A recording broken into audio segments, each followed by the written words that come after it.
Hello everyone, Namaste. How are you all doing? Yes, good. Are you guys ready for the session with Elizabeth Denley? Yes? Okay. So please take a notebook and pen, and I'm requesting Elizabeth Denley to please begin the session. Thank you. Thanks, Shubangi, and hi everybody again. I'm going to make you work today. You're really going to have to think and contemplate, and it's mostly about you today.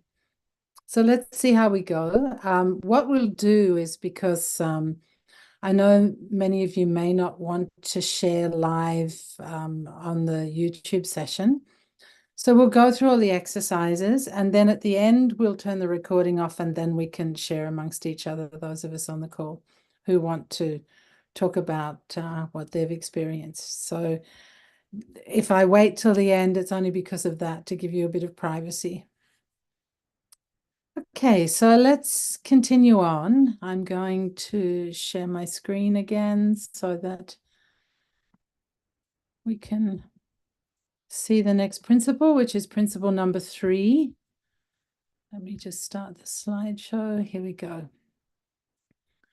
Okay, so for the last 2 weeks, we've been looking at elements of the practice, principles 1 and 2. The first one is all about how we practice, the structure, the place, the time, the way we sit, the way we prepare our mind and heart, all these things, our posture. So the first principle is very much creating a structure, a framework in which we practice, which all, of course, has the effect of helping us to go deeper and deeper within towards our center. Very masculine in the sense of creating order and structure and discipline and routine, etc. The second practice, the second principle we talked about last week, was that of filling our hearts with love before we practice, before we sleep, and the science of that, the science of creating a vacuum in the heart and attracting the divine grace to help take us to the center of our being through prayer.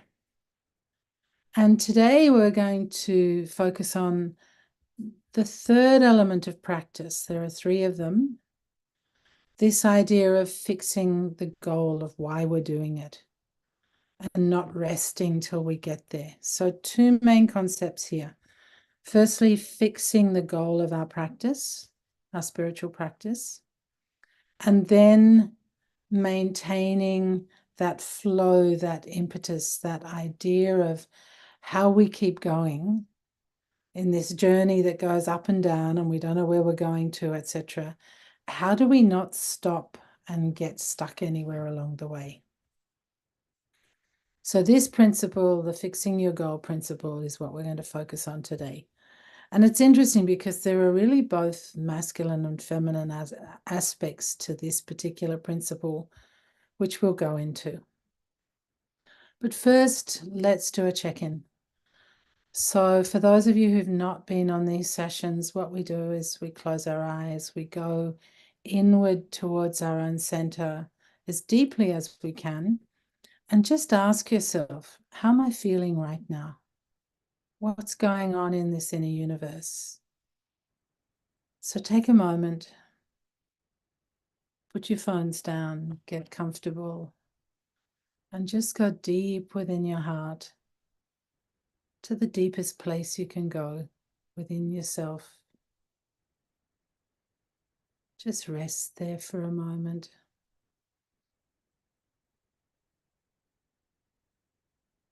And ask yourself, how am I feeling?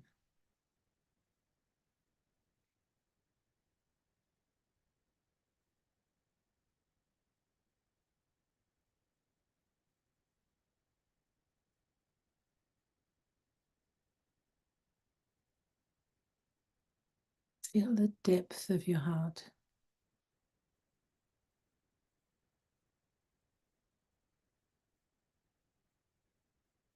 It's like looking into the vast universe or down into an abyss where there's no bottom.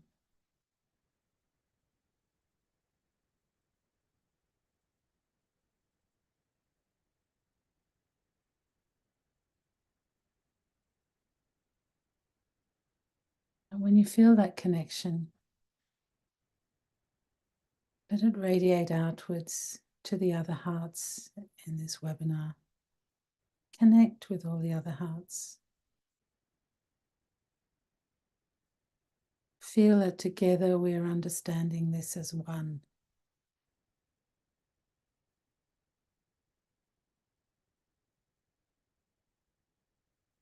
And that everybody brings something to the table.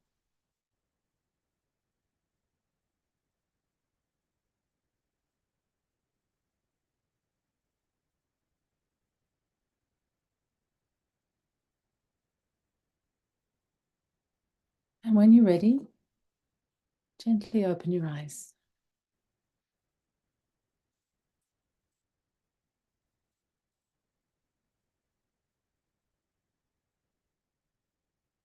But only for a second, because now we're going to do another check-in. But this one more focused. This one will look at our goals. So I want you to just reflect a little bit with your eyes closed on your goals today, your goals this month, this year, your life goals, and most importantly, your ultimate goal. What is it that really matters to you most? And there's no right or wrong answers here. This is very much your own set of goals for your life. You may not cover all of these in just the couple of minutes that we're going to do this, but just try and focus on what those goals are as much as you can, or take one that appeals to you and focus on that. So again, close your eyes, sit comfortably, relax, because it's so much easier to reflect when you're relaxing, and contemplate on your goals.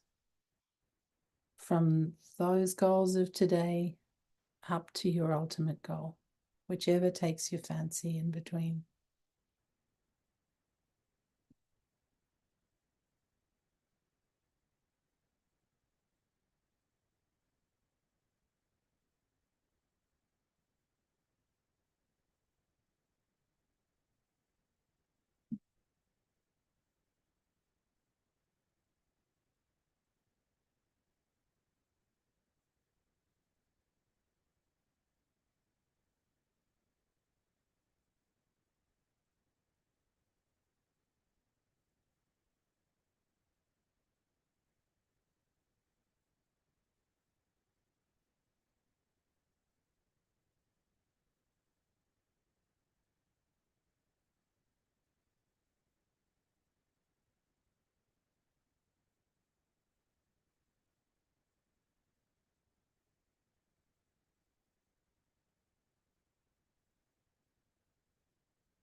Okay, gently come back.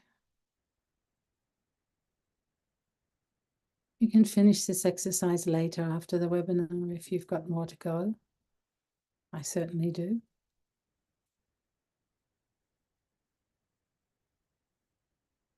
Let's come back to our session now and make a note of the important things that you discovered or that you experienced or that you want to focus on. Just make a note in your journal of what was important to you in that reflection.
Remember, there's no right and wrong in this.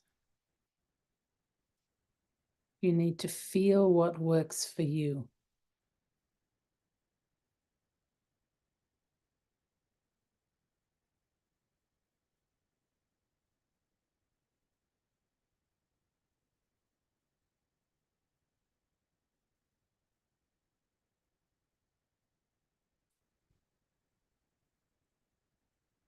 Okay. So why do we have goals? Babaji, who first put these principles together, he used the analogy of a boat. That if the boat doesn't have a rudder, doesn't have a helm, it can go in any direction. And I find this image really, really useful because it's true when we get lost in not remembering where we're going, what our intentions are, it's very, very easy to be diverted, to lose the plot. So this is now an important concept in management, but it wasn't really for many years. But it's definitely been a very, very important concept in spirituality, philosophy, many, many different traditions. So one of the people who popularized it in the management sphere was Stephen Covey. And he wrote a book called The 7 Habits of Highly Effective People, which I'm sure some of you know about. And habit number 2 is begin with the end in mind. So this is about our human capacity to have vision, which is something so, so important. Excuse me. You know, even Einstein said that imagination was more important than knowledge. Why? Because we can retrieve knowledge. I mean, with Google, we can retrieve it at the click of a button so easily. But this ability to visualize, to envision in your mind what you want, where you want to go, is so, so important. It's what creates intention. It's what creates what we call sankalpa in yoga. And this vision, the ability to imagine and visualize, is known as kalpana in yoga. It's a critical aspect of what we do for self-improvement, evolution, growth, etc. Why? Because what you create in your mind is what manifests in your life. So what happens when you're in a situation where you're just overwhelmed, you're tired, you're not successful in something? You start to lose that ability to see the light at the end of the tunnel. And it's often where we really need to help each other. Because if I get like that, a friend, a person who I meet may just be able to pull me out of it and say, remember, what you create is what's going to manifest. Are you going to stay stuck in negativity, in negative thinking, or in not having the courage to overcome difficulties? Because we all need that from time to time. We all get overwhelmed from time to time, and we all have strong times where we can help others. So this ability to envision the end, where we're headed, is critical for any project in life. Otherwise, you're shaped by the influence of others and the environment around you. It's too easy to get pulled. And that's the case for all of us. Of course, being goal-oriented can also be very selfish at times, and I'm not suggesting that. Neither are our masters, neither is Babaji. He's not suggesting that you forget about other people in all this and just focus on what I want all the time. Not at all. But know what your goals are, know where you're headed and why. And know that if this is important for your self-development and it's something that you value, it's going to help you to be able to be a much better person with others anyway. So as I said, in the corporate world, in business, etc., goal setting was not really taught until the 1960s. But it's been taught in yoga for thousands of years. It's really the crux of the whole matter, to have a vision and intention and move towards it. We all know Swami Vivekananda's famous statement, arise, awake, and stop not till the goal is reached. This is really what this principle is all about. It's also there in the ancient Western traditions, in the Greek tradition. Plato wrote a book called The Republic, which is full of this stuff. And Aristotle gave the three concepts of this. So first, have a definite, clear, practical ideal. Where am I heading to? My goal, my objective. Second, have the necessary means to achieve it. This is for worldly life, for spirituality, for anything. So wisdom, money, materials, and methods. And third, adjust all your means to that end. So this is somebody who is planning, is focused, who really wants to get where they're going. Because you can have a definite, clear, practical ideal, a goal, an objective. We spoke about that last week in the prayer, O Master, thou art the real goal of human life. But what about the means to achieve it and adjusting all these means towards that end? These three steps are critical.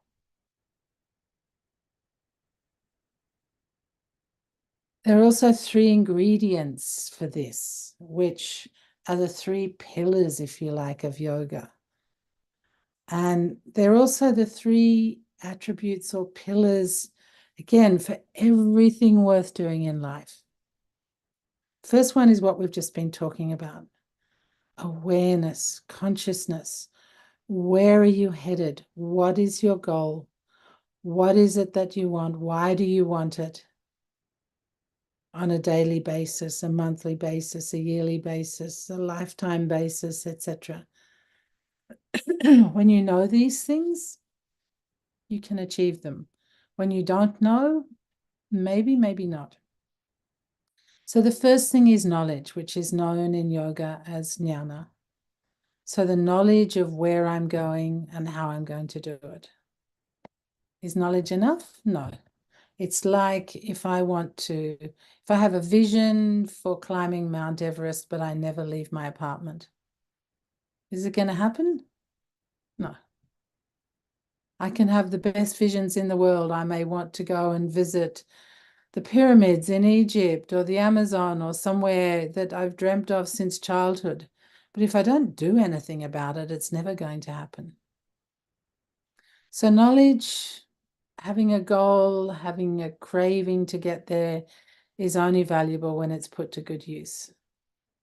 So this is all about effort, about action, about practice. And in yoga, this is known as karma yoga. So without that step, anything we want to do is not going to happen. And then the third aspect of yoga, which is really vital for this to go in the right direction, and it's what we talked about last week too with Principle 2, is adding that ingredient, that enthusiasm, vitality, passion, inspiration, love to get to where I'm going. And this is bhakti yoga. One of these on its own is not enough.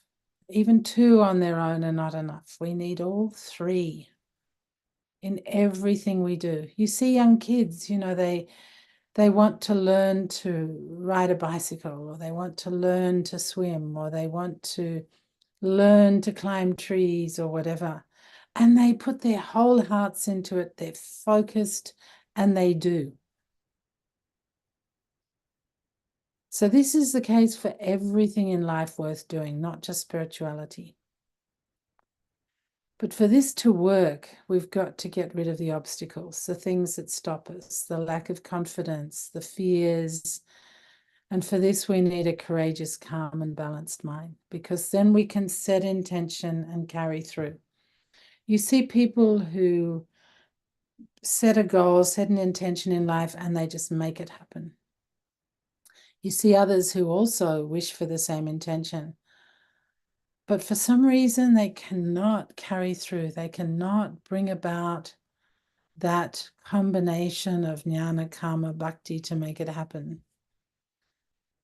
So this is critical to understand in goal setting, that all three are important. And when you go through a patch where you lose enthusiasm, I'm sure all of you know what that's like in any project. You come across obstacles, you get overwhelmed, and it's like, oh, how can I keep going? Think about what you do at times like that. What's going to bring the bhakti back into what you're doing? It could be in building a house. It could be in, learning something or getting a higher degree or something like that. Or it could be in your spiritual journey. It's all the same thing. Having that courage and the confidence to keep going through rough times is very much associated with our spiritual practice too, and the various chakras within the heart that affect that. Think about where courage sits within you. Experiment. Try and feel it when you're doing your practice, your meditation practice. And you'll know when it's strong, when it's not, by what's going on inside your heart chakra. Another aspect of this, apart from these three types of yoga and the three stages of goal setting, are that our goals keep changing all the time. Initially, even when we start a meditation practice, our goals may be related to physical existence and pleasure. It could be to get rid of stress. It could be to feel calm and peaceful, because often we're looking for some way out of the suffering we have in the world. I think everybody likes to meditate to get away from that to some extent, especially in the beginning, because we feel so good. Suddenly we have a way to deal with life. But as well as that, our goals, the things that bring us happiness, change with age. For a small child, it may be learning to walk, or it may be learning to swim, or it may be, achieving something like being able to climb a tree or go on the gym equipment in the park or at school or whatever. Whereas for a teenager, it could be learning to drive a car, for example, or, hiking up a mountain. There are many things. For a young adult, it could be career-oriented or relationship-oriented. For a middle-aged person, again, it's different, and an elderly person. So at various stages in life, our goals will change. And you see that. I mean, as you get to my age, you realize that what you want now in life is so different from what I wanted at 20. But when we develop an attraction, an inner attraction toward the heart, toward the subtle body, to understanding our inner universe, we often long for inner happiness. We're not interested in outside pleasure seeking. We're looking for an inner, more permanent happiness. And of course, we experience that, especially with transmission also. We may long for the bliss we experienced in meditation, in the samadhi state. But again, we have to go beyond that. And eventually, when we're attracted by the soul, by the really spiritual aspect of our being, none of these things pull us anymore. We go beyond all the pleasure, happiness, and bliss into a much purer state, much simpler state than all that.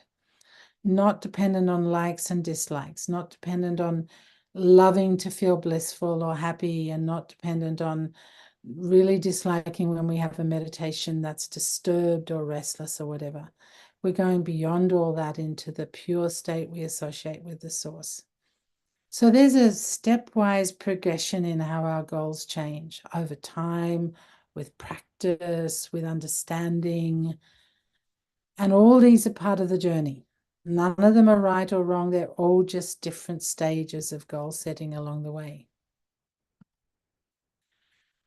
Okay, so let's stop there. Any questions or anything not making sense so far?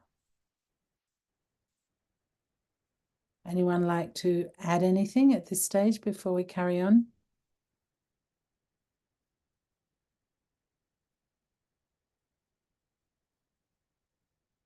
Okay. I don't know if there's silence because it's making sense or because you're all asleep. Anyway, let's keep going. Am I going at a good enough pace, Shubangi? Is it too fast or too slow? No, it's okay. It's okay. Okay. So what happens when we come to principle 3? What happens when we come to Babaji's idea of the goal?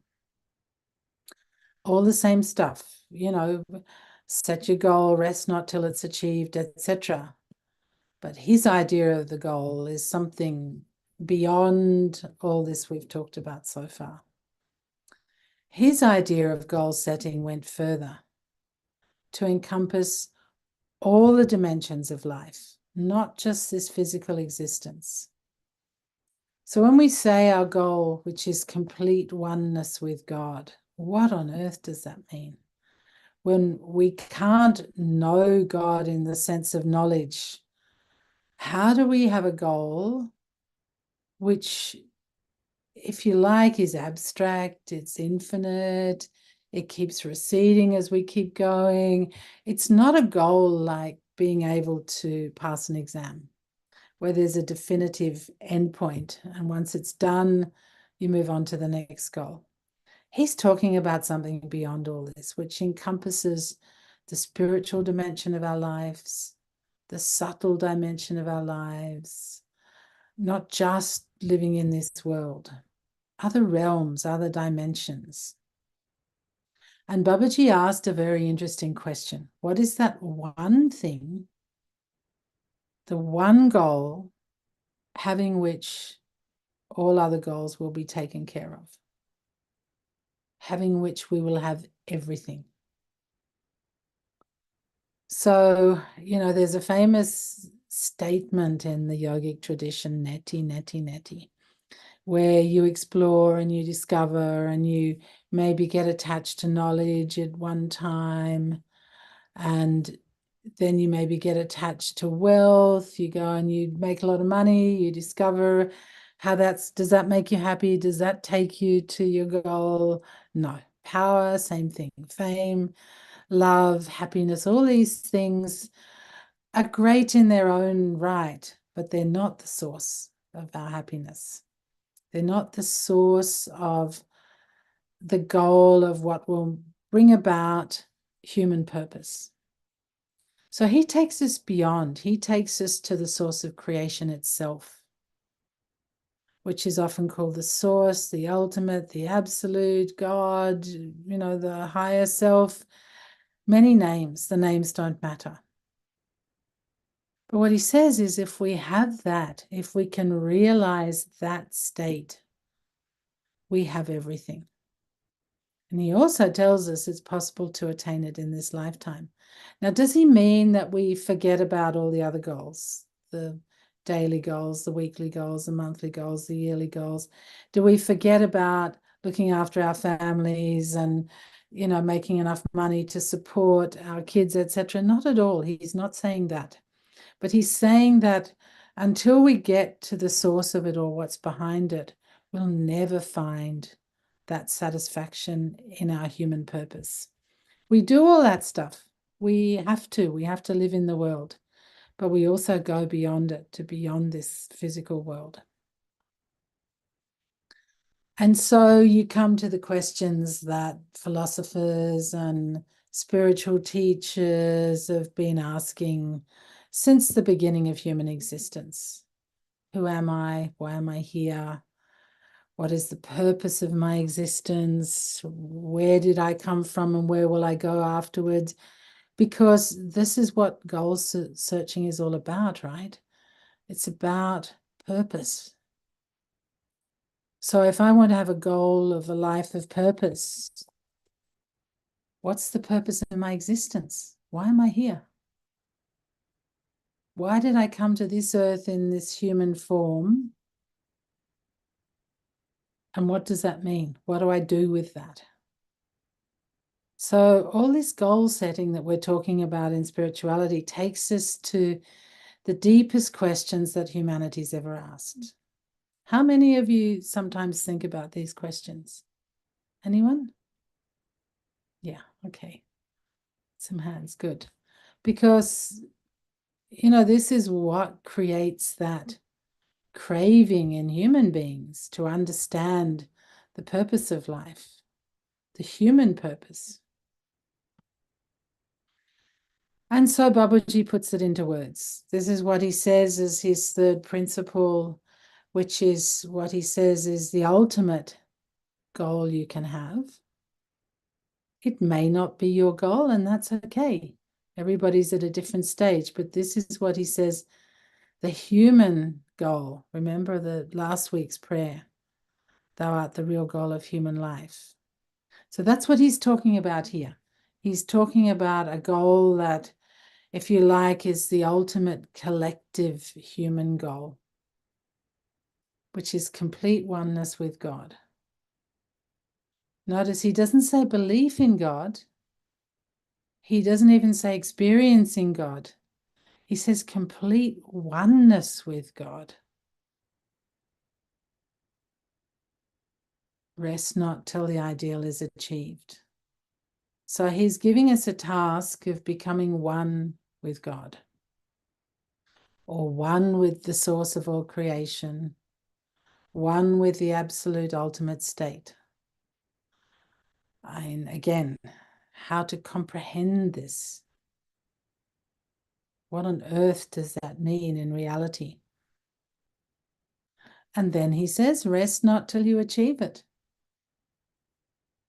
So, big ask, and it's a hard one to understand.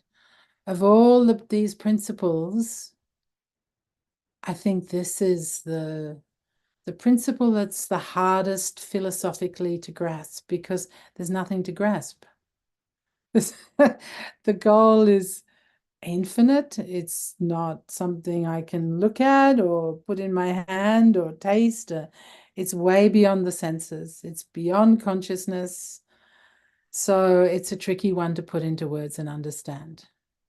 And if you read Babaji's commentary on this principle, you may come away feeling less like you know what it is than when you started, but still, it's worth pursuing. It's worth having there, because this is the goal of all spiritual and religious systems, complete oneness with God. And he tells us not to rest until we've achieved it, which means we can achieve it in this lifetime. And that's a revolutionary concept. To believe, to know that you can, within one life, attain this ultimate goal is something that most people say is impossible. Okay, and how do we do that? And if you read his literature, I mean, he's written a number of books, but the first 5 books, which he wrote in the 40s and 50s, contain all this deep philosophy. So the first thing that he tells us is that consciousness is the field of our existence, the field of being. And we're all at different levels of consciousness along a spectrum, different levels of vibration. And you are every day different. Some days you might be very calm and still and peaceful. Other days you might be restless and full of preoccupied thoughts, or you may be distracted, or you may be sad because of something that's happened to you. For all of us, it changes every day. But then each one of us also has a signature of our consciousness. That's our state at that moment in time. May not be the same tomorrow, but it's there at that moment. And it's consciously dynamic, evolving, expanding, contracting like elastic. That concept of elasticity is there in our consciousness. And we trace our way back to the source, to this goal, this state of being completely at one with it.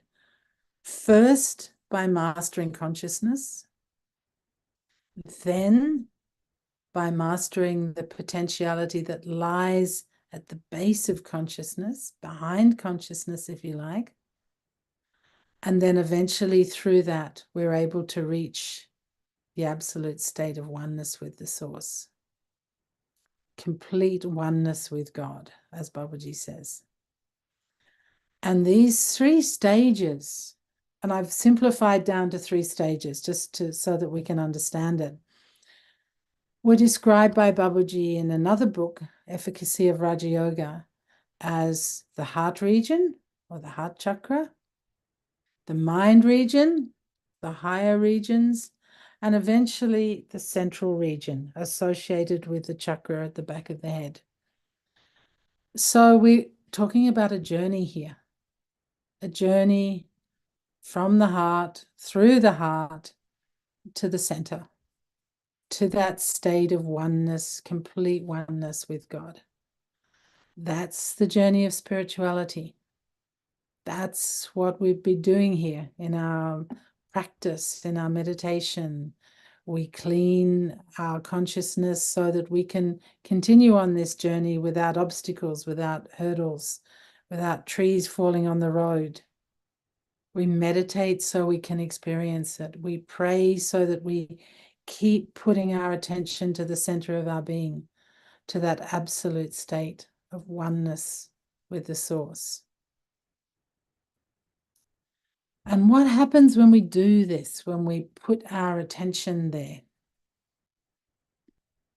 There's this incredible thing that happens is that when we fix our attention there on the source, on our own oneness with the source, when we're interested and longing for this, what Babaji says is that a stir is created in the infinite. There's a response. You know, we're reaching out, and there's a response from the universe, from the divine, which starts moving towards us. And the beauty of spirituality, and especially the poetry of spirituality, when you read Rumi or Mirabai or these great poets, Kabir, they talk about it as the lover and beloved. So the lover reaches out. The beloved hears the call of the lover. They move together towards oneness until emergence it happens, it's permanent, it's lasting. And this is what we spoke about with bhakti, the importance of love, filling the heart with love.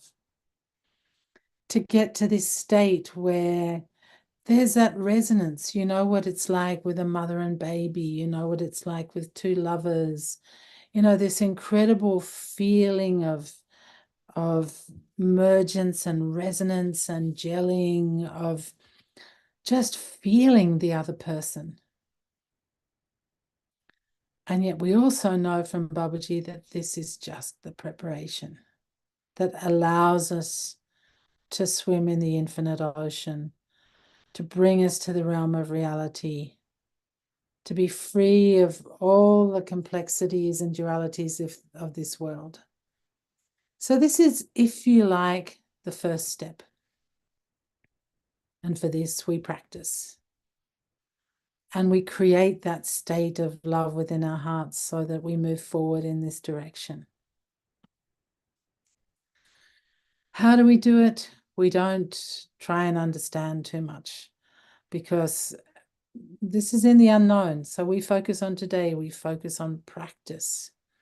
For example, last week we spoke about the fact that prayer is not a static thing. It's a lively link with the center. It's a communication, a connection, a love relationship with the center, where we're starting to pull ourselves in that direction all the time. Everything is flowing towards that divinity that's at the center of our being.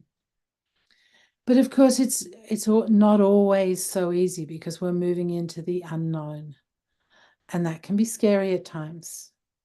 So how do we deal with that? Do we deal with the unknown with awe, with interest, with anticipation, or do we deal with the unknown with fear and resistance and caution? Think about it for yourself. How do you respond to new things that you don't know about? Does it make you eager? Does it make you full of awe and wonder to discover more and to expand more into the unknown? Or do you feel like you need to go slowly and be cautious, a little bit scared of what's coming? I would suggest that all of us go through different phases with this. We have both. And that sometimes we welcome it with open arms, and other times we do feel a bit resistant and cautious and very vulnerable. Going into the unknown creates vulnerability. And how many of us are comfortable with vulnerability? Think about it for yourself. Okay, so that's all of the presentation. So what I'd like to do now, Shibangi, is if you can stop the recording, because I'd like to hear from participants now.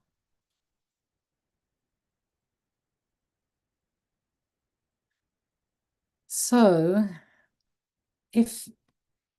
let's go back to the exercise we did at the beginning. What are your goals?